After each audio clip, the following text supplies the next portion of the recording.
යනකට එන්න ඕනෙලු ආ දවසක. සර්ප්‍රයිස් එකක් දෙන්නම්.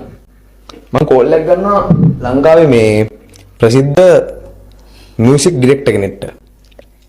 චමත් සංගීත් මාමට. ඔයාලට ටැග් එකක් දෙන්න යන්නේ නැද මම.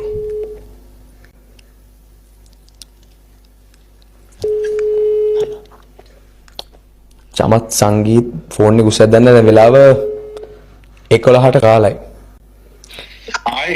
ආයිබෝන් කොහොමද ජීවිතේ? හොඳින් ඉන්න මොකද වෙන්නේ? හරි. දැන් මේ රෑ කරදර කර සමා වෙන්න. ඔයාලා ලවුඩ් ස්පීකර් දාලා තියෙන්නේ පොඩ්කාස්ට් එකක් ෂූට් වෙන ගමන් තියෙන්නේ. අම්මට දෙන්නේ. ඔව්. චමත් අයියේ ඉන්නව කොල්ලෙක් වැඩෙක්. මේ එයාගේ සද්ද ඇහුනට පස්සේ ඔයා දන්නවද කියලා කියන්නේ පොඩි කෑල්ලක්. හයියෙන් කියන්න බෑ. මලට කියන්න. මලට සුවඳ සේවුන් ජීවිතේ ඇහුනද? ඔයා දාන්න පොඩි සද්දයක් දාන්න. මලට සුවඳ සේවුන් පිරිගමු අපි නවුම් ආදරේ අර මේ චූටි බබයි තාත්තයි. තාත්තයි පුතයි ඉන්නවා දැන් හරිද?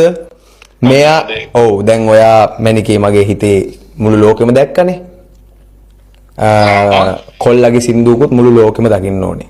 පුළුවන්ද? තරමු කියලා කියන්නේ